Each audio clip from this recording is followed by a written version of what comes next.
adenosine triphosphate is a byproduct of the electron chain transport system. And so you need all these things, like you need more magnesium than calcium. They need more copper than iron. They need to stay away from artificial lights, change your bulbs to incandescent bulbs. Don't have these LED stroboscopic lights. Get rid of the Wi-Fi in your home, change to Ethernet, get a Faraday cable. That's basically it. And so mitochondria plays the role in that transformation process, and it's very energy dependent. And so you need to have your mitochondria regulated properly. That's all. Many, many different things impact that. And I don't want people to think I was eating bad food and that caused my tinnitus, so I only need to focus on better food. Incorrect. Or if people think, well, my tinnitus was caused by a knock to the head, so I only need to see a chiropractor. Incorrect. There's so many different factors that are required.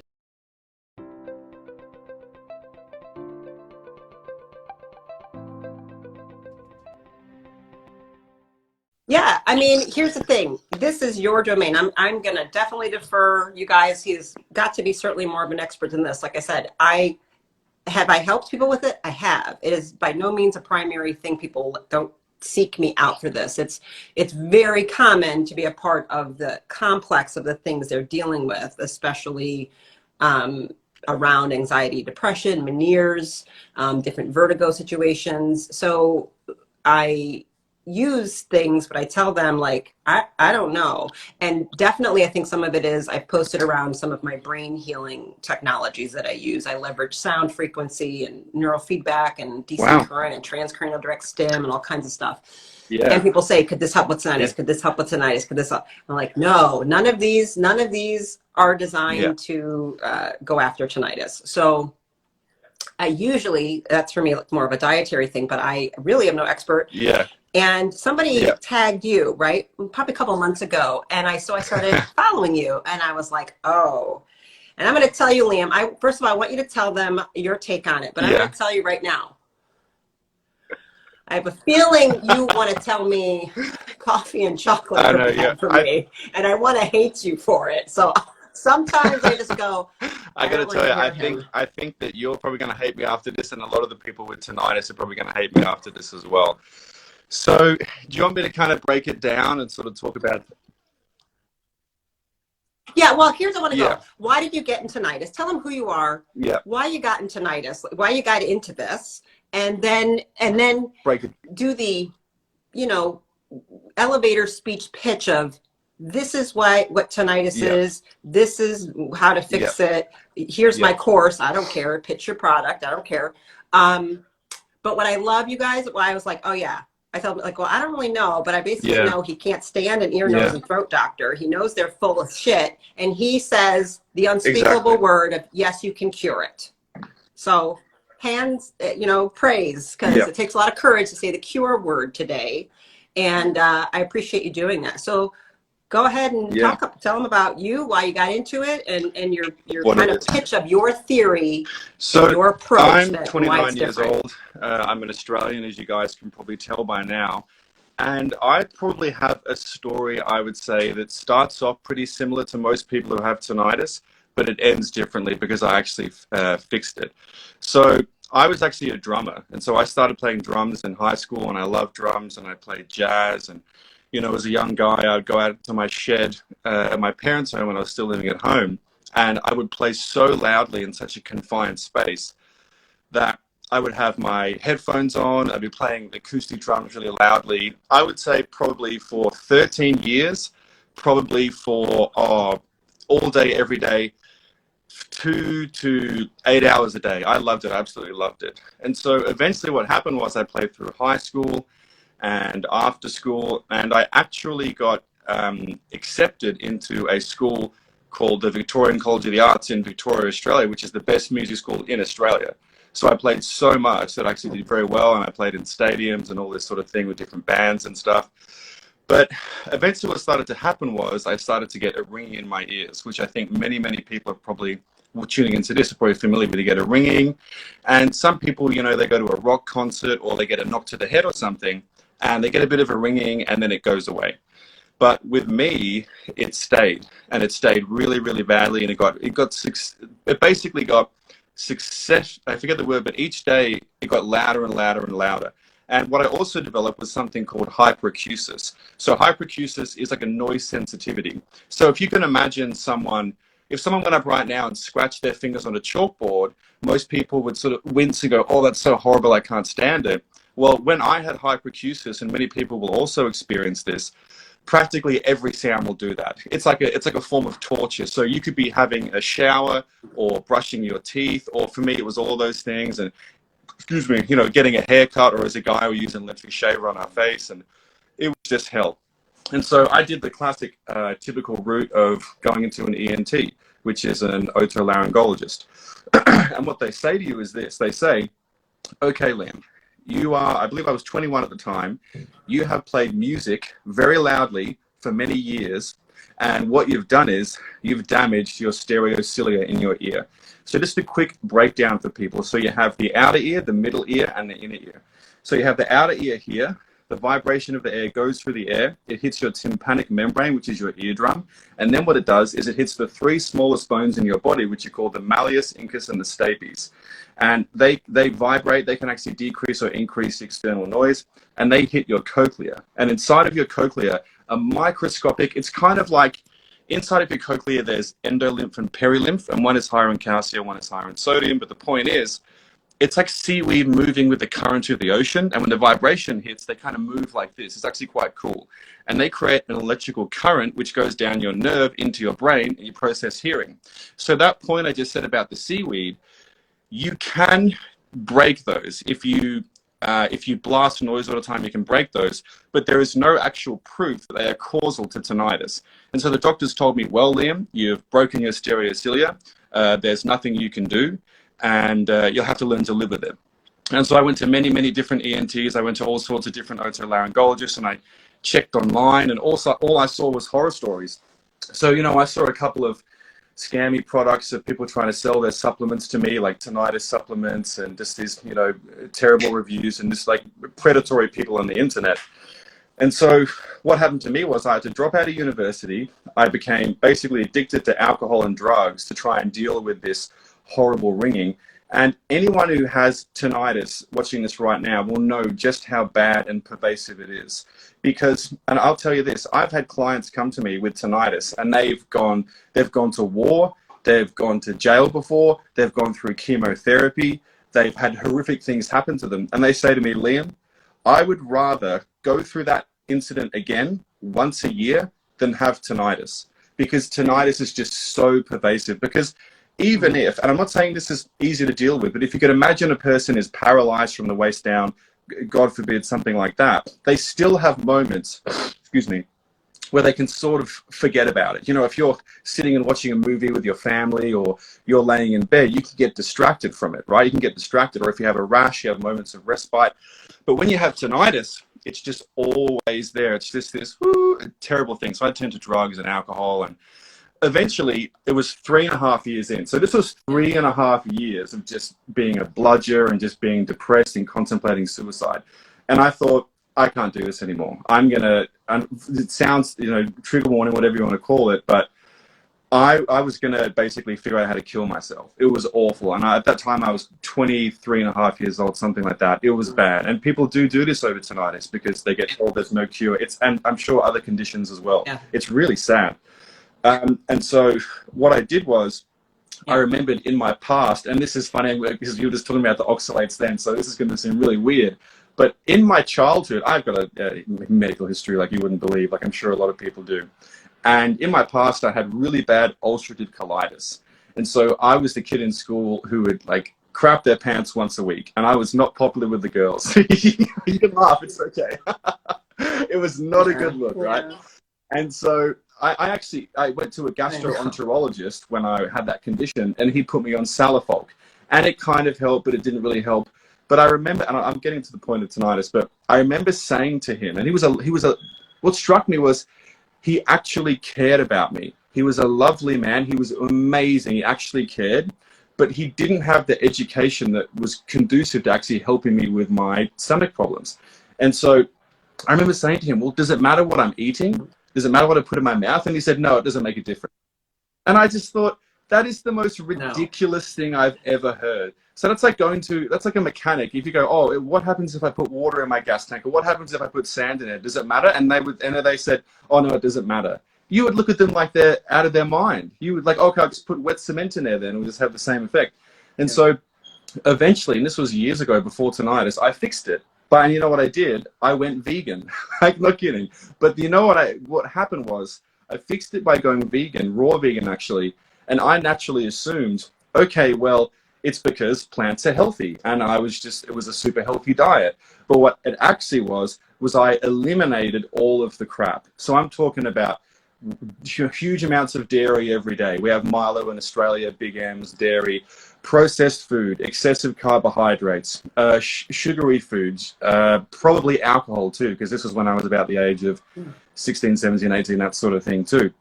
And you know, when you go vegan or raw vegan, it's sort of like a fast, and you're not really taking in that much stuff. And so I did that, and I fixed it, and then I kind of transitioned back to meat and plants, and it was fine. So let's go back again forward to my tinnitus. I'm 3.5 years, and I'm struggling. I'm considering suicide. And I remember, why am I listening to this ENT? Who some of them cared, but a lot of them didn't really care at all, which was sad. And so I thought, you know what I'm going to do? Even though he said it's the stereocilia, it's the hair cells, I'm going to try and go vegan again. And I did it, and I went vegan again for a month. And you know what happened? My hyperacusis lowered in severity, and my tinnitus went down for the first time in 3 years. I couldn't effing believe it. It was unbelievable. Now, I go vegan, but there's a point to this story, right? Yeah. And so I know what you're really saying. Summarize this, because people can go to my YouTube channel and watch like an 1.5 hour video of me break this all down. But eventually, then I thought, you know what? It really is the case that doctors are, and I'm not sliding doctors, because I look at doctors in two categories, and this is excluding chiropractors, but just allopathic doctors. I look at them like chronic disease doctors and acute doctors. So when a doctor is dealing with, like, you know, a woman giving birth and there's problems, or there's a car accident or something like that, those doctors are heroes. They stay up for days on end. They help people with gunshot wounds and all this horrible stuff and heart attacks, and you need those doctors. They're helpful. But when it comes to chronic disease, they are completely out of their lane. They're completely out of their lane. And unfortunately, a lot of them don't actually listen to the patient, because if you walk into an ENT's office and you say tinnitus, this thing clicks in their brain, and they turn into like RoboCop, and they go, there's nothing you can do. You have to learn to live with it. And they often try to sell you $6,000 hearing aids for the rest of your life, and, you know, constant money. I'm not saying they're doing it for the money, but their training is not good. So anyway, I started looking. They're training. I'm just telling you, they're trained to, they don't sell hope. They don't understand cure. And that's just, this is not for tonight. Yeah. This is autism. This is bipolar. This is fibromyalgia. This is chronic fatigue. Oh, yeah. That's the same story they have for all. Oh, yeah. Well, Hashimoto's. I don't care what it is. Yeah. You're never getting rid of it. You're never being cured. You must manage it with this stuff for the rest of your life. Yeah. This is how they are trained. They're not bad people. That is just their training. That's the craziest thing. You said two perfect things there, and I agree so much. You said the word manage, like all you can do is manage it, and they truly do believe it. Like they really, because, you know, if you get told as you go through science and then pre-med and then medical school and then your residency and then you're a doctor and you spent $300,000 and everyone in your family is like, oh, he's amazing, he's a god or she's a god or whatever. And then the client comes in and they're like, oh, well, I saw this thing on the internet after all that training. You're going to go like, no. Let me tell you what's going to happen. This is going to happen. And they like, it's like bedside manner doesn't exist. And I even heard that doctors, the Hippocratic oath, they don't take it anymore. I heard that, like, I don't know if that's true or not, but I heard in Australia, new doctors, they don't have to take the Hippocratic oath, which is, you know, first you do no harm and blah, blah, blah, and all that sort of stuff, which is really quite scary. And it's really insane. Yeah. Even if, I don't know if that's true, but the thing is, even if they did take it, it's clear they're not following it because they're not, you know, listening. Anyway, so back to tinnitus. So I looked online and I did all sorts of things like fasting, grounding, cold showers, saunas, meditation, fascia muscle release, plenty of meat, sunlight, all these. Like I was doing cold baths in Romania. I went to Thailand, I went to Georgia, I went all over the world. And then the final thing, it was a combination of things, but the final thing that really did it for me was dry fasting. So dry fasting, I don't know if you've looked into it, or I'm not sure. Yeah. Well, I've been you know, fasting for 25, 30 years. Yeah, definitely. I know what fasting is. So I was doing dry fasting, and I remember so well. I was in this, like, oh God, I was so broke because I just thought, I'm going to go figure this out. I'm going to spend all my money. And I was in Tbilisi, Georgia, and I was in this, like, a crappy apartment with, like, in the middle of nowhere with, like, bars on the windows on the bottom floor, and there's all these, like, really sketchy looking people in Adidas tracksuits walking around doing whatever.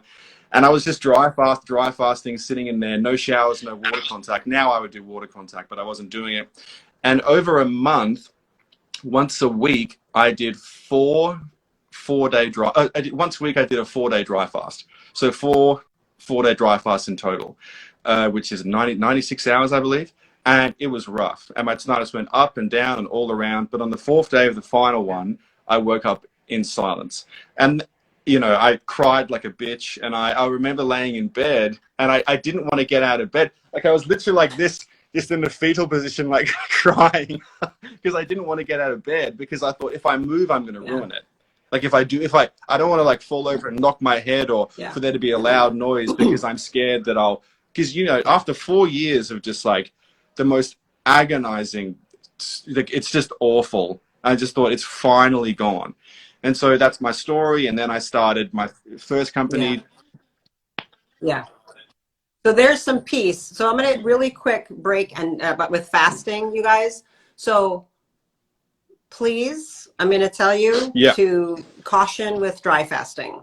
So fasting, very briefly, means basically restriction of calories, and the purest. There's a thing, it's like literally nothing. Water fasting would mean you just drink water when you're thirsty. You're not having coffee. There's all kinds of hacks on fasting and all kinds of things. It's been practiced for centuries upon centuries. It's in every religious practice on earth. There's a number of spiritual benefits, health benefits. I have plenty of YouTubes on that. Dry fasting is kind of next level. I don't recommend it for inexperienced fasters and people without metabolic health, without flexibility, that cannot go into ketosis easily. If you're a sugar addict and this would be very hard for you.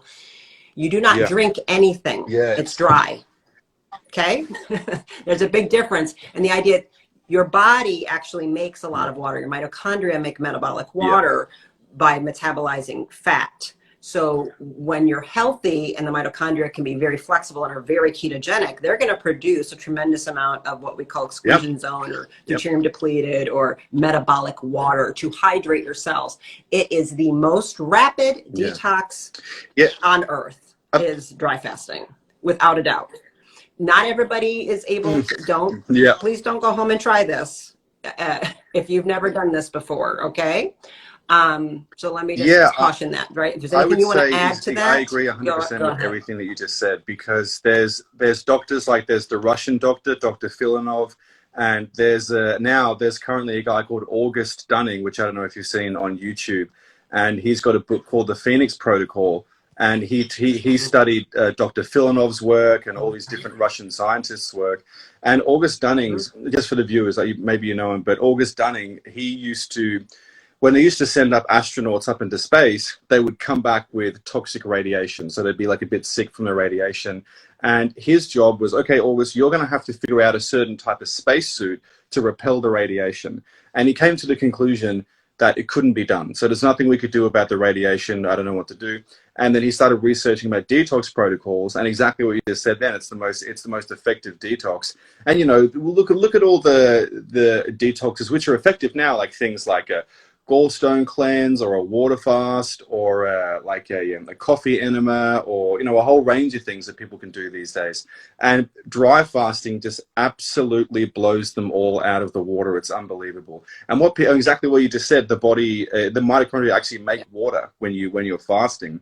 And so what people get so shocked by when they do this, and once again, I will second what you said. This is, if you just watch this video and you haven't done anything for your health, or you haven't spoken to an expert, going out and just go, I'm just going to do a 3-day dry fast would be a big mistake. Don't do it. It could be dangerous. Don't do it. You need to take it slow. So people get so blown away when they do. I've had people, and these are very experienced people, they get down to that little bit of silence, so close to silence, done 8 months of work and have done cold showers and exercise and cutting off Wi-Fi and getting mold out of their body and reducing EMF, all these amazing things. And then they go, you know what, Liam, I've done a little bit of fasting, water fasting, and my tinnitus is down from a 10 out of 10 for 10 years. And now I follow your advice for 8 months, and it's been at a 2, but it's been stuck there for like 3 months. And we've dealt with any root canals, we've dealt with the mold, no toxic people in the home, that sort of thing. And I say, it might be time to do a fast. And so they, you know, seek someone out and they read the book and they speak with me and they do a 4-day fast. And they find, they're like, Liam, each day, like the deeper I get into it, the more I'm urinating. And so they keep urinating more and more and more, and it keeps getting darker and darker. And they're just urinating out all of this shit from their body. So I tell them it's coming from inside of the cell. The cell is pushing it out to the extracellular matrix, going out the lymphatic system, and you're urinating it out. And they say it smells so bad that they want to puke. And so they're getting all this crap out of their body. And some of them say, I just wish I never knew that was inside my body. It's like when I get people to cleanse parasites, they say, oh, I just wish I didn't know that massive like worm and all his friends are having like a Roomba party in my body this whole entire time. But yeah, dry fasting it's definitely the way to go. I can keep talking a bit. So is that kind of a standard part of your protocol eventually, like a very advanced part? Like do most of your people need to do so that's that a good question. So here's how I do first? it. So I have as you were saying before, I have a whole course and I have a YouTube channel. And I always tell people, do the cheapest and the least invasive things first, because people are like, oh, I need to spend the most money and I need to do the craziest things. Like when I was, we call that the low-hanging fruit. It's like, well, let's start with the low-hanging fruit always, and let's see how your body heals itself with that, because your body is going to heal itself. I look at it like it's trying very hard. A spectrum of things. Specifically speaking for tinnitus here, it's like a spectrum of things. You can see my hand from here to here, and here are things like, you know, reducing carbohydrates and just not having your artificial light on all the time and walking in the sun barefoot. Like, who can't do that? You know, basic stuff. There's not really going to be any downside from that. And then all the way at this end here, we have the dry fast. And that is usually the thing I say, let's leave that until last, because it turns out when I first started doing this, I used to get people to do that as one of the first things. Now I realize that was a big mistake. Now what I do is I get people to, as you said, the low-hanging fruit, and maybe someone gets silence here, or they get it here, or they get it there. And maybe it's going to take someone 6 months to get to the end, or it's going to take 4 months to get here, or 3 months to get to the end. It depends per person. And people say, people always ask me, what matters the most? Like, how do I determine, Liam, how long it's going to take me to get silence? Is it my age? Is it my gender? Is it my medical history, or all these different things? And I say, well, the main thing is your attitude, you know, how you know, mentally equipped you are for this. But the second thing is age matters, but only it depends what you've been doing with those years. You know, have you been inadvertently using Bluetooth headphones all day for so long? Have you been staying up too late watching Netflix for the last 3 years? Or have you been a relatively healthy person? Like, I have 22-year-olds who can get silence in like a year because of the damage they've done to their body. And I've had 70-year-olds get silence in 3 months. So age doesn't matter. I tell people it's what they do with their time. Yeah. Describe.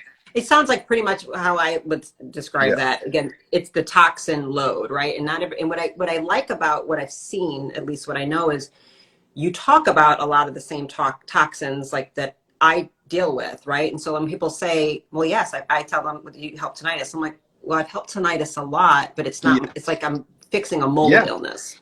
And then the tinnitus goes away because of that. I'm fixing, you know, Lyme again tonight. Oh, they didn't even make the connection. You know, I'm dealing with this and all the allergies and the poisons. I detox that, and then the tinnitus is gone. All these other things are gone that we didn't necessarily associate. It's not why they came to me per se. They're like, could you help with that too? Or they're coming for anxiety and depression that some is directly caused by tinnitus or Meniere's, and then some is just, it's like this, I always have this too. I can't meditate because of this fucking noise. You know what I mean? Like, I can't even lay down as noise, you know? So I'm like, okay. So some people, to try and be quiet and calm, it makes them more anxious because then that just gets louder. And so they need to be constantly distracted to try and do, and like, you know, and numb out with something. Sometimes it's not so good for them.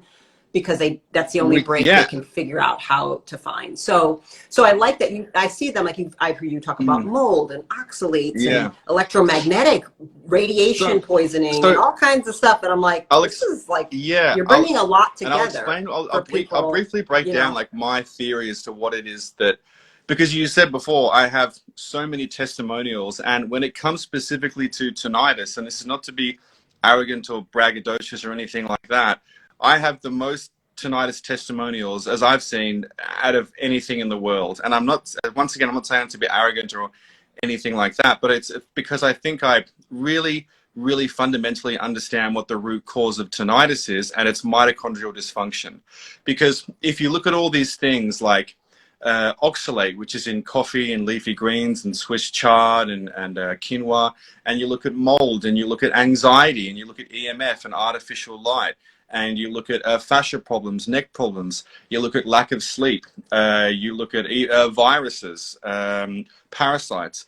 What they do a whole bunch of things to the body, but what they all have in common is they cause mitochondrial distress.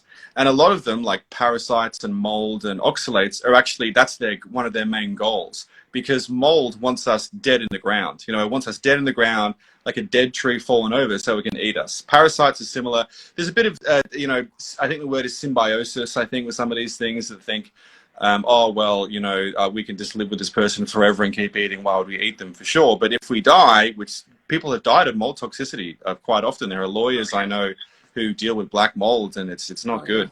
But they all affect the mitochondria. So I'll give you an example for when it comes to, we'll talk about oxalate, because I know that you mentioned that in your stories too, and people are going to hate me for this. You're going to hate me for this. So I apologize in advance. I know. Say it. Just take the band, rip it. Oxalate, what I'm finding is it's one of the leading causes of tinnitus. Actually, you know what we should talk about? Actually, we'll talk about this, and then you were discussing in your story as well how so many people are coming to you with tinnitus, and I think I know why. Oh, so much more. I can't figure if it's juicy juice. I don't know what's happening, but I'm like, let's just go to, let's talk about that. So I'll briefly touch on oxalates. This? So because it ties in. So the leading cause of tinnitus, because I've been doing this, I had tinnitus and hyperacusis for 4 years, and now it's been 4 years, and I don't have hyperacusis anymore, don't have tinnitus anymore. It's never come back in 4 years. So I've been working in those 4 years to help people, and so what I would find, even towards the back end of the first 4 years when I was researching more, and also now in the past 4 years, is the leading cause was veganism. So I would get vegans and people who followed, you know, I won't mention names, but people online who said, do a celery juice cleanse and eat, like, you know, plants have antioxidants, which most of them don't. That you get antioxidants from grounding, and people don't realize this. But if veganism was like the #1 cause of tinnitus, you think it would be hearing loss or a knock to the head. It was veganism. It was crazy. But now, you know, the leading cause of tinnitus is, as you just said, it's the jabs. I'm telling you, it is fucking unbelievable. It is unbelievable. And you would think that. I'm not surprised. And I'm going to say this, if any of you are having trouble wrapping your mind around that. I just recently had an injury, and I get prolozone injections and joints. People know this. I'm public about it. And I had procaine trigger point therapy done on a ripped spasm trap, and it was unbearable pain. I couldn't work for 3 days. I was like, what? I thought I blew a disc. I thought I'd blown it. I mean, pure radiation. I couldn't drive my son to school. I mean, I was crying like, honey, I can't move my arm. I don't know what to do. So I went into my buddy who does ozone, and he goes, actually, Stephanie, I was very distorted. He goes, I'm just going to procaine. I think I just need to trigger point, like numb you to try and stop the spasm. I had insane tinnitus in this ear. So I was out of pain. I was like, oh, God, right? And I was like, what is going on? So I'm looking it up for, like I said, this has to be that. And it's lidocaine. One of the effects could be, and so he's like, it has to be that. And then I had it. I said, I don't care right now. I need you to do it again. I need the shot. So I had the deal. Luckily, it went away, but it was right within a few hours. I'm like, what the hell just happened to me? I mean, it had to be. So we know drugs, things that We know it does this. So this is not far-fetched to think something that has been injected into somebody is causing the tinnitus. I get so many people. So the terminology for that is ototoxic, which means that it's toxic to the cochlea, the vestibular system, so it can cause balance issues. It can cause, like, I know this is Instagram, so I won't use the name, but we know what we're talking about. And I won't, be too graphic, but I've had patients end up clients, sorry, not a doctor, clients end up in wheelchairs, going blind, going deaf from getting this thing. And I say, guys, what are you doing? I've given you fair warning. And it's really sad because I have people who have worked with me who are like 50 years old and they've worked really hard, but they had to take it slow because they had a kid and a job, and they took it slow and they got nearly down to silence, and then they're about to get there, and then they said, oh, well, I just got this for my job, and then 2 days later their tinnitus goes way up, worse than it's ever been. And so now I have to, help them get it back down. And I have the good news for people. If anyone's watching and you got the thing, for work, I have had people silence their tinnitus after getting it. So it is completely possible, but it takes a bit of work because that shit there's something going on with that. I mean, that's so, I think that a lot of, and I can't, I've had people get Bell's palsy and it's just horrific, and worse. So I think with this, what's going on now, I think that a lot of doctors,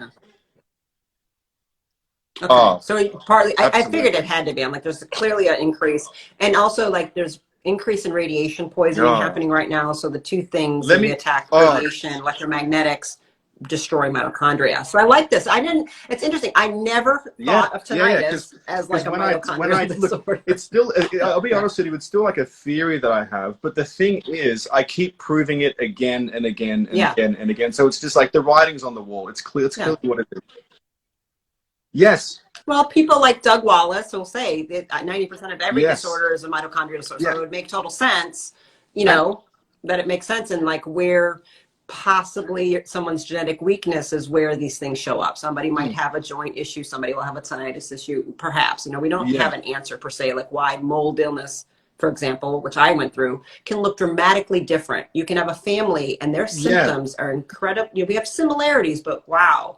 One is extremely psychiatric. One is extremely more just musculoskeletal. It can be very different how they present. There's a really good book. So. There's one book by Joe Pizzorno, but that's environmental toxins and non-organic, I think. But there's another book, I think it's called The Toxin. Oh, what's it called? It's called Toxic. It's just called Toxic. I'll try and find the name.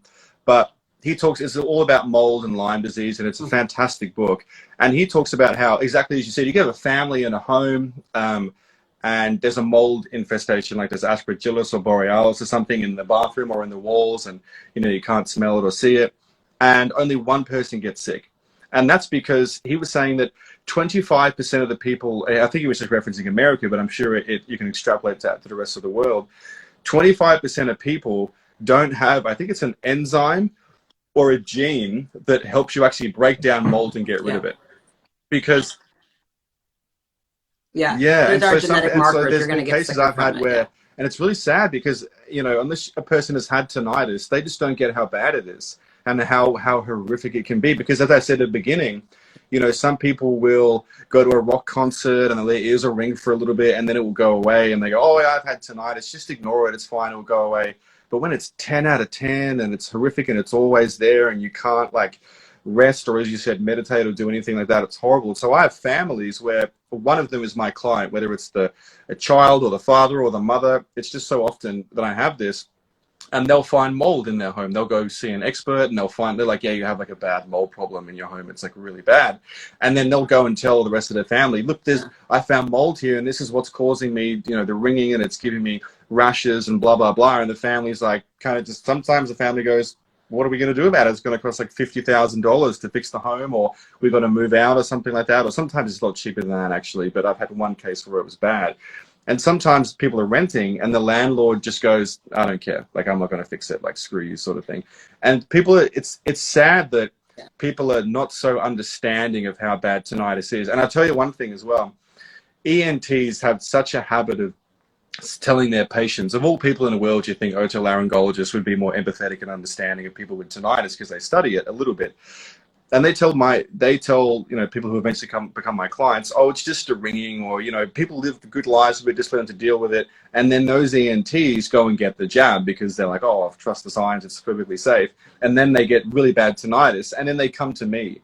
and they say, oh my God, if I would have known how this was, I would have treated people with so much more respect. And that's why I like, you know, what you're doing and what I'm doing. I think people like it much more because it's like, hey, I went through this and I fixed it and I understand how bad it is. And I'm not just some dude with a prescription pad going like, you've got 10 minutes, give me the basics, yeah, whatever, get out, pay on the way out sort of thing. It's like, hey, some free advice. And if people like, and I think most people are coming around to that too, because, and people say, I used to get when I first started doing this, oh, well, you're not a doctor and you didn't go to medical school and blah, blah, blah.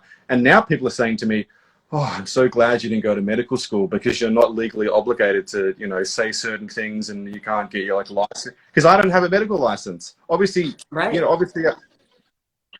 Right. Yeah, you can say different things. You're not liable. There's certain things I can't say. People say, I go, I can't say that, you guys. So if you want to say it, you can, but I can't. I'm not legally, you know, like if you're a real estate agent and you're flipping houses, you got a totally different problem. So I remember I was doing that. They're like, oh yeah, just, you can do different, the agents would go, oh, it's better that you don't have it because you can do things I can't do. So just go do what you're doing, flipping, because I have, they go, you don't have liability. So I carry liability as a, you know, primary care practitioner. But so yeah, and I love that. Like actually, it's good. Like you with a clean slate, and so you've just discovered. And I'm a big fan of people can be self-taught and can become, you know, great geniuses in a field. So let's go back to the oxalates, the bad news that you were like, well, okay, so we got like the internet, let's juice problems. Okay, let's talk about oxalates. And now we got oxalates. Oxalate is. I'm gonna, as I'm gonna sip my coffee. I don't want to hear you. Shut up. But yeah, oxalate is actually very sinister. And oxalate, aside from tinnitus, there's now like lots of literature and studies in like the British Medical Journal and all these different journals. Like even Harvard studies are coming out and saying things like arthritis and vision problems and skin problems and even baldness and sexual function related to oxalate. And so like, tell them what define an oxalate. Some people may not be watching. I mean, I'm a carnivore keto person. I know what I teach courses on this. But what is an oxalate? Definitely. Okay, tell them so where they are what an oxalate is, and I'll break it all down. It's a plant's defense mechanism. So a plant's defense mechanism, they have these defense mechanisms against like birds and insects. So oxalates will kill caterpillars. So I'll explain what it is. So oxalate actually starts off as oxalic acid. Okay, it's an acid, it's a defense mechanism, and it is secreted by a plant when you begin to eat it. So if you're eating your celery or your quinoa or your kale or your, especially nuts and seeds are big offenders. So don't think that people watching, don't think those bag of cashew nuts and all that sort of stuff is healthy because it's actually quite bad for you. Don't listen to the hype. You know, I used to live in Bali and people would eat their acai bowls and I think, oh my God. So oxalic acid, you consume it, and oxalic acid actually has an affinity, like a magnetism for calcium. So what it will do is it will bind with calcium and it will actually create these microscopic little shards of glass which are insoluble. So the body cannot break it down. There's nothing the body can do about it except... Little crystal pieces of glass, you guys. So they're very, very bad. And so what, when it comes to... And they can also cause things like visual snow, but there's actually a condition called polyradiculoneuropathy, which is essentially when these oxalates pool in the base of the nerves. So that's along the spine. And so what happens when people cut out oxalates is, first of all, I'll tell you something. People who have temporomandibular joint dysfunction, so you were saying before when I tuned in about the joint problems and all that sort of stuff, that sort of thing. When people, you can check my Instagram, and people watching now can go check it. Look through the TM. When I started talking about oxalates and told people to cut it out, they said to me, "Oh, you're full of crap, Liam. This is just, everyone knows plants are healthy. Plants they're good. You need leafy greens. A colorful plate is a healthy heart." And they cut them out, and they go, "Holy crap, my TMJ is gone after a week." And these were people who were considering spending like $4,000 on Invisalign or $20,000 on jaw reconstructive surgery, and all they had to do. I had a girl who, it's hilarious. People can go and read this, but I'll just sort of paraphrase it now from memory. There was a girl who said, my boyfriend got your course, and she said, that guy Liam is just a scammer. He doesn't know what he's talking about. He's scamming you. And then he started to get better. And then she started to watch my advice and see what was going on. And she heard me say, if you want joint problems, eat plenty of vegetables and leafy greens. And she said, okay, well, I'll try this out. So she cut out leafy greens and vegetables for I think it was like 10 days or something. And her joint pain in her finger, which was debilitating, went away. And her TMJ of 10 years completely cleared up. It's completely gone. And so a couple of people just to follow on this, on Instagram, Sally K. Norton. And you probably know her. She's really, really good. She's like the oxalate expert. Oh, yeah. She's like the oxalate queen, you guys. Like, that's her thing. And a so lot of the we stuff all I'm kind of talking reference about now, I Sally learned K. from her. Norton, So, she, you know, all credit to her. And also, low ox grandma, like OX grandma, is a woman. Yeah, she's a woman who is from America, and she nearly died from oxalate toxicity. So she had a crazy amount of problems, all these issues, because she started to get sick after she started doing green smoothies and raspberries and all this sort of stuff. And she said, oh, well, the solution is clearly to have more of these wonderful, cleansing, nutrient-dense foods. And so she started to cut out more animal foods and eat more of that. And she had to go to the hospital, and I think she nearly died. I think she did die, and they resuscitated her. You have to check her story. But she's now talking about how she's getting better, and she's dumping all these oxalates out of her skin and just like showing me these crystals coming out of her skin. And these oxalates are just bad. And there's other things that cause tinnitus, like goitrogens will affect your thyroid and parathyroid. Salicylates will affect directly your ears. Here's the crazy thing. You ready for this? When someone goes to an ENT and the ENT goes, oh, well, you know, you've got tinnitus, we're going to give you a steroid. Here's what or they're going to give you a steroid, or they're going to give you a non-steroidal anti-inflammatory drug, or something like that. Now, that is jam-packed full of sodium salicylate. Now, salicylate is a plant toxin, but you can also make it in a laboratory. It's a similar thing, has the same effect. I kid you not, it is used in clinical trials to cause the onset of tinnitus. So there are doctors out there prescribing a drug so rich in salicylate to try and reverse tinnitus. It's unbelievable. You just wonder, what do you guys even get? What do they get taught in medical school? Like, what do they even get taught? I just can't believe it. Yeah. CPT codes. It's a code that correlates with pills. That is, that unfortunately is what it has become. It did not always used to be that way. But the system is designed to break them into rote memorization and to no longer critically think. If they don't follow a guideline, they're also terrorized. Like, if you don't follow these guidelines, we're going to revoke your license. Yeah, and or a patient's going to sue you.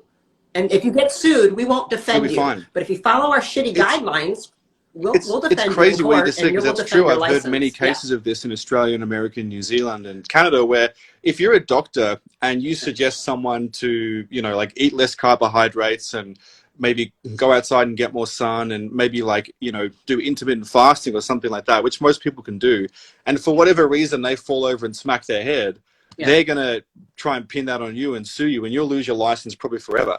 But if you, exactly. Yeah. That's breaking a guideline. If you tell somebody to go, that is against what they're telling you to do. Yeah, and they could get in a lot of trouble for it. So people get pissed off. That's why I'm like, I'm glad I don't have those guidelines. I don't have a medical license, so I'm not bound the same way. I have a little bit more leeway. They already think I'm a quack anyway. So, you know, so who gives a shit what she says, you know? So I can get a little bit more leeway and be like, let's talk about fasting. Let's talk about oxalates and all that. So I'm going to ask a question that I think maybe some people are wondering, oh shit, like, I'm not new to plants being toxic, you know, dangerous for you, but a lot of people might be a little bit like, whoa, what are they saying? So what are these people eating? You know, I love when they always go, well, what am I supposed to eat if I can't have Hot Pockets and salad? I'm like, oh man. Yeah. Did you forget about what food is? What are they eating? The first thing is this, right? So do you remember back maybe 10, 15 minutes ago when I was talking about there was that sort of spectrum of things that you have to do to get silence? Yeah. Yes. So I kind of have, when people say to me, okay, Liam, what do I eat? Give me a diet and I'll follow it and I'll do it. And I say, I'm sorry, it doesn't really work like that. I look at it and it might be frustrating. I tell people it sort of works like a spectrum again. So I say to people, let's look at the extremes. So on this side, exactly, on this side here, it's like a goal, right? On this side here, you can be my, on that side, right? You have, yes. Yes. I'll be the visual aid. I'm On like that Vanna side, White. my beautiful assistant. We have the vegan diet. So green smoothies, plants, kale, quinoa, like you're off the reserve, you're nuts, that sort of thing. And then on this, nothing. Yeah, like you No won't animal even, products everything. Oh, whatsoever. it's just Yep. like you live in Los Angeles, that sort of thing. But on this side, on this side, on this side, tofu, on this side, you have the carnivore diet. So I'll tell people what I eat, and this is the ideal diet, but I'm telling people don't just go out and start eating this tomorrow because you probably will have problems. It's got to be slow. Oh, You detox yes, too much absolutely. if you And go to also the an extremes, oxalate dump, and you typically. can Yeah. have serious problems. It can be dangerous. So don't do it, guys. Don't do it too fast. So, Yeah. Yeah. Yeah. It's no different than to me when people like get inspired by a video and want to come oh, off their yeah. psychiatric meds. I go, No. do not ever just stop taking those. Yeah. Sometimes that could kill you, Yeah. right? You have to know what you're doing and get somebody Yeah, who so can help you. Okay, great. So we got on these this side, extremes. yeah, we So have let's the go. what I eat. So I eat lots of animal fat, red meat, Yeah. chicken, beef, pork, seafood, just basically whatever I can get my hands on. But the one thing that I don't eat, excuse me, sorry, the one thing that I don't eat is dairy. And I find that a lot of people, including myself, have a big problem with dairy. And some people say, That's my number one go-to for me, when I've been doing it for oh, tinnitus for 20 years, I remove dairy first. That's yes, the number one thing I've always said. Is the first thing we're pulling, and yes, I can get it to go away just with dairy sometimes. Like I'm yeah. not doing what you're doing. I didn't know it to this level. I got to say, But I've dairy's had been my very go-to similar for 20 years. experiences. It's been unbelievable. I have people who, especially I find, especially people with vertigo, when people have dizziness, I find that dairy, and I'm not sure why. Yeah. Yeah. And let me ask you, I pull all dairy. I just don't, have you seen any difference with raw A2 casein dairy? Could people Yeah, eat that? no, good I just question. say, I was guys, pull going it all to out. actually mention that because it's a good question, and I say cut all of it out. It's all shit.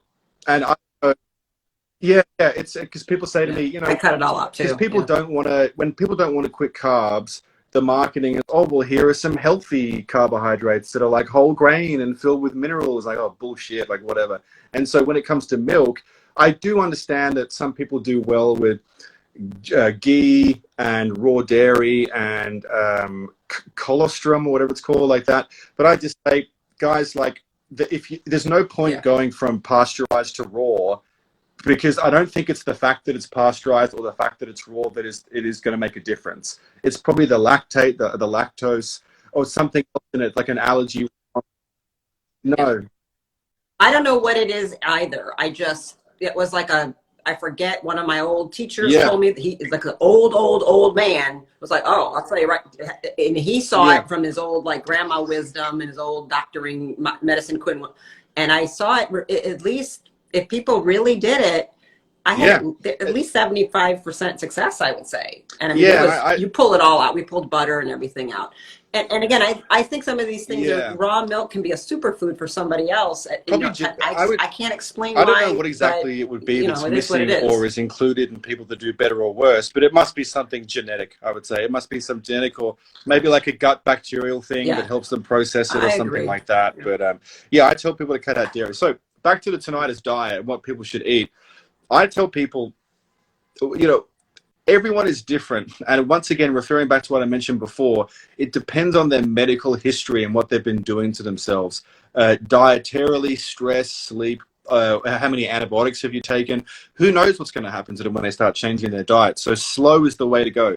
But I tell them, just work from here. And it's funny, I think we see things, sorry, I keep pointing at you, but we see things very similarly, because I always say, cut the dairy. I even say to people, cut the dairy before coffee. I say to people, if you have coffee every morning, whatever, keep it going for now. You might not even need to cut it out to get silence, but change from a cappuccino to an espresso. So cut that dairy out. And when they're cooking food, because people say, oh, well, I'll cut out the vegetable oils and all this sort of stuff so it'll be healthier, and I'll put butter in there. I say, well, that is better, I would say, but still have some animal fat instead. So I used to live in Chiang Mai, Thailand, and what I used to do was I used to go to the butcher and just like, I'd say when you know, it's like all in the air and they're cutting open the cow and cutting out the organs.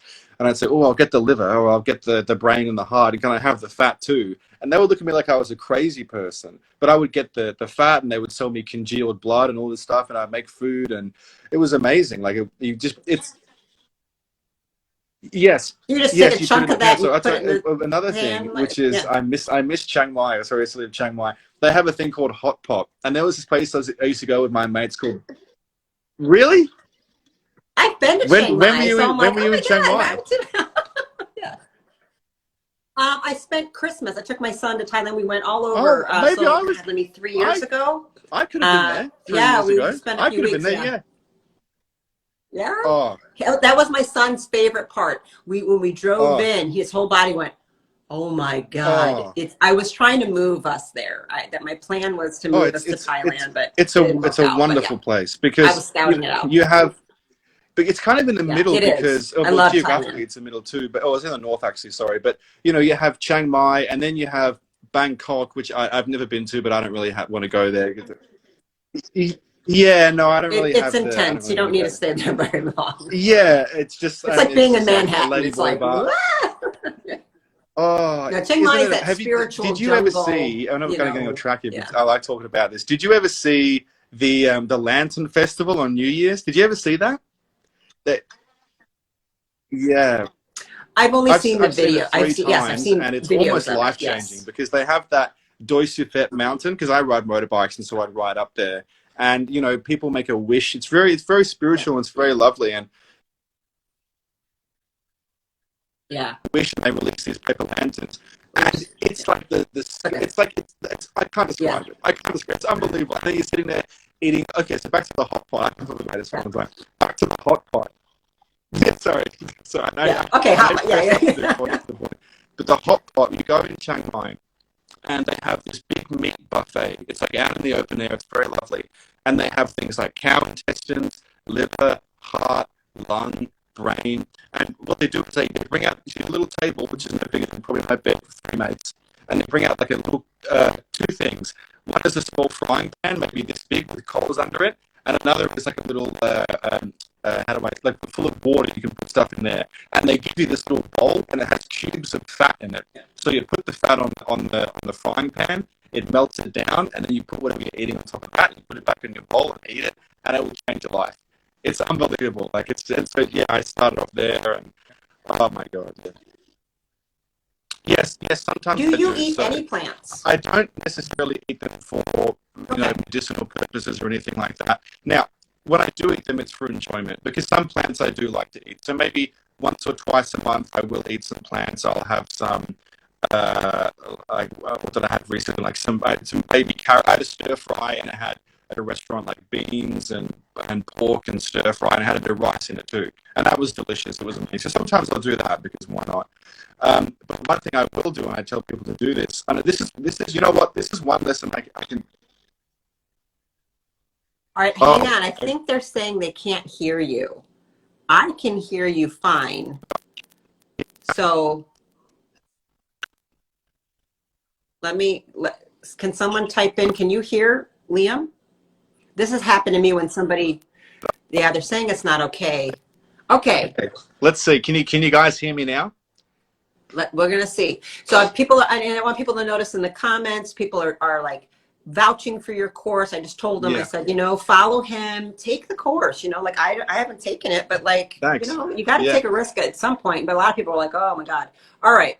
Let's see if somebody can you hear him? Can you hear me? Okay, I think everyone can Awesome. can hear me. Awesome. Okay. You're back better. Cool. All right. So should we wind it up, or do you have any Yeah, more we'll wind up. questions? Let's talk a little, just maybe a little bit, finish with the kind of the food thing. So I know Yeah. food, basically it just sounds like removing a whole variety of toxins that you have assessed very much damage the mitochondria and will pool around nerve centers in particular. Is that Yes. kind of what the right? So I'll break down fundamentally what it has to do with when it comes to mitochondria and why so many different things like dietary intervention and ototoxic medications and stress can have the impact on tinnitus. Because someone might say, oh, I have tinnitus, and someone says, oh, I've got it too. What caused yours? Oh, mine was stress, or mine was a knock to the head. And people think, how does that work? Well, fundamentally, my belief is that it has something to do with something called the mechano-electrical transduction system. Yeah. So yes. Look, I mean, you're about to make me want to make out with you right now. And this is, and you're way too young for me. So it's like I'm having a cougar moment. If y'all want to know what turns me on, right there. There you go. Well, this is foreplay. Go ahead, say it again. Say it again. The mechano-electrical transduction system. So let's talk about it, because it plays a huge role in tinnitus, and it plays a role in. By the way, guys, when I'm talking about tinnitus, I'm talking about tinnitus, hyperacusis, pulsatile tinnitus, vertigo, Meniere's disease, hearing loss, TMJ, and visual snow. So all of these different things, and those are the main things that I kind of deal with. It started off with tinnitus and then expanded. So let's go back to my description of the ear. Well, not my description, but how the ear works. Yeah. So you have the vibration going through the three ossicles. They go into the cochlea, and then you have the endolymph and the perilymph inside of the cochlea, and you have those the stereocilia attached to the cells. Now, in the cells, you have a process called the mechano-electrical transduction process, which converts vibration into electricity. It's very cool. It uses ions. It's very cool. And so that requires a couple of things. It requires usage of adenosine triphosphate. It requires folded proteins from the endoplasmic reticulum. These are all intracellular organelles. They need to function properly. So you need there's so much more we could talk about. But anyway, you need. Do you go over that in the course? Do you go over like science like this? Yeah. And I'm actually, I'm actually at the moment. I've got my course, and people can find that by clicking the link in my bio. And I also I'm building a whole new course now, and it's going to be fucking unreal. It's going to be awesome. Cool. I can't wait. Cool. So back to this process. So it converts vibration into electricity, and that requires an insane amount of what is called adenosine triphosphate, for the people listening, obviously. And that is the battery of the body. You've got ATP, ADP. And so in order to make that, you need many different things. You need lipids, oxygen, which requires blood flow. You need nutrients, you need minerals, you need vitamins, all these different things. And things like mold and stress and ototoxic medications. You need sunlight. You need sunlight because adenosine triphosphate is a byproduct of the electron chain transport system. And so you need all these things. Like I'll just rattle a couple of things off for people so they can work with this at home if they can't afford the course, or just to help them. They need more magnesium than calcium. They need more copper than iron. They need to stay away from artificial lights, change your bulbs to incandescent bulbs, don't have these LED stroboscopic lights, get rid of the Wi-Fi in your home, change to Ethernet, get a Faraday cable. Love you. Is this still foreplay, or are we second base? I'm just going to hire you. You're going to do all my patient consults now. Oh, perfect. Perfect.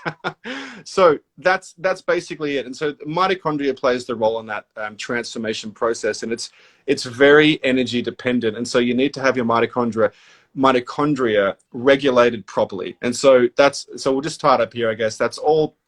Many different things impact that. And I don't want people to think, oh, well, I was eating bad food and that caused my tinnitus, so I only need to focus on bad food and better food. Incorrect. Or if people think, well, my tinnitus was caused by a knock to the head, so I only need to see a chiropractor. Incorrect. There's so many different factors that are required. And tinnitus usually is bubbling below the surface for 10, 20 years. And then one day, there's just the final domino that fell, and then a symptom sets in, and you think, well, what was the most recent thing I did? No, people have to look back to their whole life and think, well, I got a vaccine then, and I was taking these drugs then, and I was an idiot here, and I did this inadvertently, and I was drinking too much coffee now. Anyway, we'll wrap it up there, but that's basically, we'll stop falling in love for the moment, and we'll just wrap it up there. Somebody asked, it's incandescent, you guys. So incandescent lights, clear incandescent, are the closest to sunlight, much better than with these LED biological bullshit that you see on the market. Clear LED for the daytime use, if you must have light bulbs. Red incandescent for like the bedroom and the evening. That's exactly how my house is laid out. Okay. Poor electricians come in here and they look at me like I'm a lunatic. They're like, why do you not have LED? Why don't I said, don't you put those things on my LED? They think I'm a nut. You would save so much more money. You don't understand anything. Please leave my house and just fix it, and I'm good. Okay, Yeah. incandescent. These are little things. He goes over on his account. I go over on my account. All kinds of ways, things you can do to control your environment, because your mitochondria are electromagnetic sensors of the environment. They are very sensitive to the light, sound, magnetics, frequencies of what's going on, and they're the things making all the ATP that he was just describing, the battery, the charge, helping with that. So, I knew some of this is what you talked about, but like, you go into that stuff in your course. Yeah, I go really, really deep into it. Like, Love very it. deep. I'm gonna have to buy this course. I need to see what's going on. Because nice. I'm going to talk to you. Maybe I hire you to help me with something I'm working on, because I do. Side note, at this one, I have to tell you, like, so I do these brain therapies, right? And I would do office workshops, like health talks. My most desired, mind-blowing talk, which I didn't know it was going to be that, but the way people responded was a talk about the ear, and how I explained what dyslexia really is, right? And what are the reading disorders, dyslexia, and I'm going through the ear, and how the eyes, the ear, and the brain have to work. And one of these sound therapies that's using sound and vagal tone, bone conduction, and really, when I understood how the ear was a transducer, I'm like, this thing is magical. Do you guys understand? It takes air pressure and turns it into electric. This is nuts. But when I explain it, I mean, people will go like, what? Yeah, I'm like, I know. You probably could help me make this lecture so much better. And I haven't even given the lecture in a few years.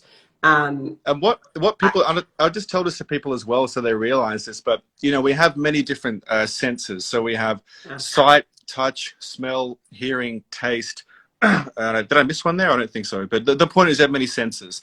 All of the other senses, everything requires energy. Right now, I'm using adenosine triphosphate. If I look around, I'm using it. If I smell something, I'm using it. It's energy dependent, all of these senses.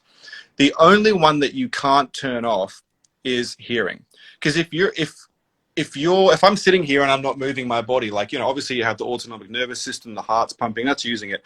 But I can not move. I can close my eyes. If I want to give my eyes a rest, I can close my eyes. If I want to not smell something, I can just sit somewhere where nothing smells. But the ears, if you're asleep, even if you're asleep and I come up behind you and I just do that, or I yell, you're going to wake up because it's always on. So the ears require so much energy. It is unbelievable. So that's why normally the ears, I hear people losing their smell and losing their sight, obviously, but usually the ears are the first to go, because they need that optimal functionality. So if they just they go below a level, and they're just like, here's the warning signal. Like I look at tonight, it's like a warning signal, like you will go deaf, most likely, if you keep on the way that you're going. There's other reasons for tinnitus, of course, too, but that's fundamentally what I find. Yeah, I love it. Thank you. This has been awesome. People are loving this. You know what I can't stand about when you go live and, you guys, and I'll post the video, we lose all the comments. Like, I wish it didn't do that, because I can't go back and answer. I can't, they're gone. And if they stayed, that'd be better. I'm looking. I saw some of the comments now. I've just been looking, and some people I recognize from my course and stuff. Yeah, a lot of people have been saying really wonderful things about you, and then they found peace and silence. And just from a metaphysical, esoteric, spiritual standpoint, for me, sound is the beginning and source of creation. Like, sound is the frequency that actually it precedes. Sound made light. Sound makes light. Sound can actually make DNA. Sound can do all. If you guys look at what sound is actually doing, I didn't know that. It can make light as well. It's mystical. Oh yeah, sound is first, and then it's creating the light and the magnetism that is sparking the electricity. We kind of have it wrong by saying electromagnetic. It should be magnetoelectric, I believe.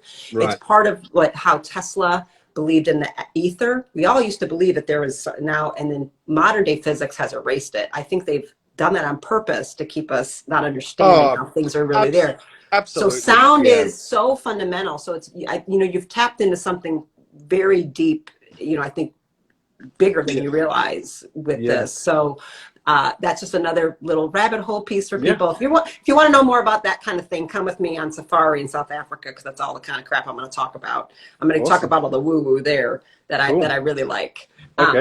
Okay. So anyway, tell them how to, you guys, he's tagged here. Please follow him. And then in your bio is like your YouTube Yeah, course. so you can, so to find my course, you can go to my Instagram page, which people will obviously be able to find here, and you can direct message me and I can send you the link.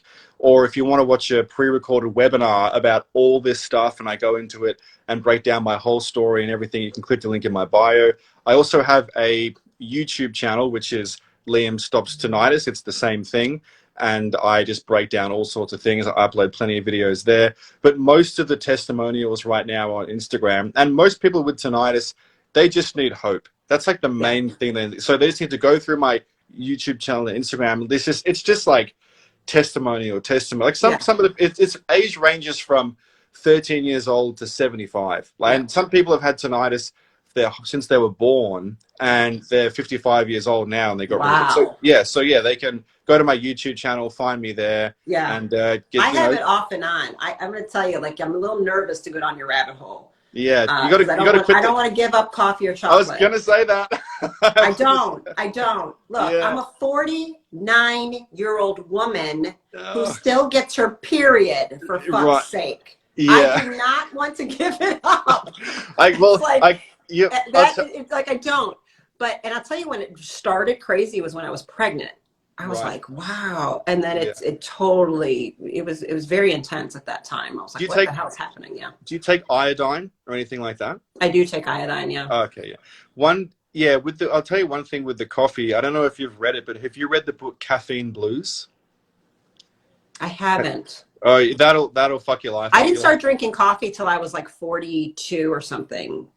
When did you start to get tinnitus? 40. Well, I've had it often when I was pregnant. That was before my baby. So like it was really bad then.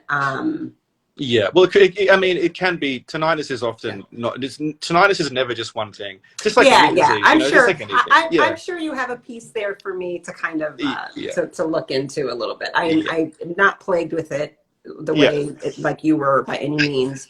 So people are asking, ringing, hypersensitivity, visual snow, vertigo, the TMJ loss, issues, all of those things in this umbrella. He is offering you hope and saying very loudly, I have cured it on myself, and many people have taken my advice and cured themselves. He has cured no one. There is no drug, pill, quick, easy fix. You will have to change your behaviors. But all of those behaviors will upgrade and optimize every part of your health and every part of your life. So that for us, couldn't have said it better myself. Okay. Because everybody just wants a quick fix. And I'm like, sorry, Pumpkin, that's why you're so sick. Is because you were chasing a quick fix.